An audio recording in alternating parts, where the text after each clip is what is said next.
How do we solve the problems of capitalism? By Andrew Kliman. One can only analyze the state of the world for so long. Eventually one comes to the point where they must take action, but the problem is knowing what action we should take. Hence the question, after we have analyzed the problem, is what we should do to fix it. What is the solution to the danger we have observed? How do we prevent the possible outcome of a tragic future? This is precisely the context in which I sent the following letter to Professor Kliman. Dear Dr. Kliman, I think a serious question that needs to be asked, in light of the situation that confronts us, in light of the circumstances in which we find ourselves, is what people should do. If you would be kind enough to give some advice concerning this question, I would be most grateful. For my part, I can only see the practicality of one thing. The people have lost their power because they have no unity, which is the very essence and substance of power. The only solution to this is to unify the people around simple goals, what I would call non-ideological goals. And of course, these goals must be simple, or else the people would fracture, unity would be destroyed by schism. A few days ago I believed that our only hope was to rebuild the labor movement from the ground up. The reason I believe it must be built from the ground up is because the present status of unions is nearly identical to that of corporations. Tragically, and metaphorically speaking, the unions are run by greedy and spineless politicians. At one time this was not the case, but now the world has become obsessed with profit. Competition has infected everything. We can do better than this. We need a movement, not of political leaders, but a movement of the common people. However, in light of your recent work, I am questioning the veracity of this strategy. Long before I was even aware of your work, I had come to the conclusion that reforms, within the system of capital, would eventually be nullified by the nature of capital. I fully agree with you that we must transcend the system, but the question is how? How do we go from theory to practice? What are the practical steps that people can take to protect themselves from the tyranny of capital? How do we obtain liberation? Thank you for considering my questions. Respectfully yours. Jersey Flight. Dear Jersey, thank you for your letter. I keep getting asked this. I discuss political practice in my book, The Failure of Capitalist Production, but since my conception of political practice is so different from what people seem to be accustomed to, they don't even recognize that I've done so. Let me quote some of what I said about political tasks, in Chapter 9 of the book, and then summarize briefly. 1. Especially during the current slump and its aftermath, working people certainly need to make demands on employers and the governments of their countries and see to it that these demands are met.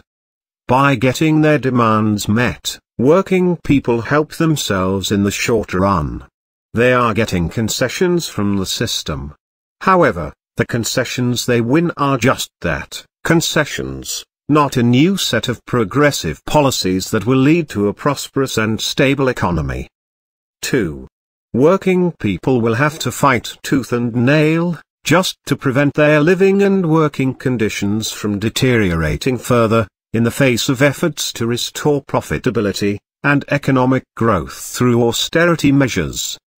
3.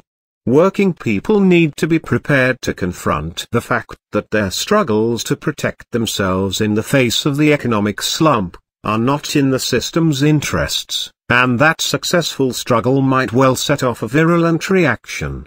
And they need to be prepared to confront the reaction. But they will not be prepared if they have been led to believe the trickle-up notion, that what's good for the working class is good for capitalist America. 4. It is one thing to recognize the instability of capitalism, but another to show that an alternative to it is possible. It is time to recognize that the question, like what exactly, as a response to the desire for something other than capitalism, is an honest and profound question that demands straight and worked-out answers. and it is time to start working out those answers. 5. People need to know not just what to be against, but what to be for, not just what is to be done, but what is to be undone. What is it exactly that must be changed in order to have a viable and emancipatory socialism? 6. I think two main things are needed to move beyond this situation. First, we have to recognize that the emancipation of working people must be their own act. There needs to be a new relation of theory to practice, so that regular people are not just the muscle that brings down the old power, but become fully equipped, theoretically and intellectually, to govern society themselves.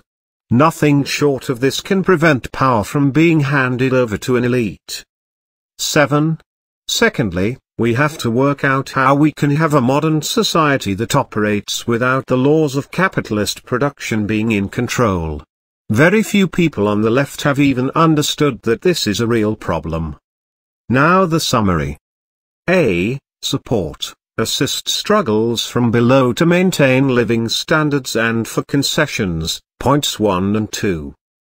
B. Engage in theoretical clarification about how the system operates, exemplified in point 3. C. Make progress in working out answers to the question, like what exactly? Points 4, 5, and 7.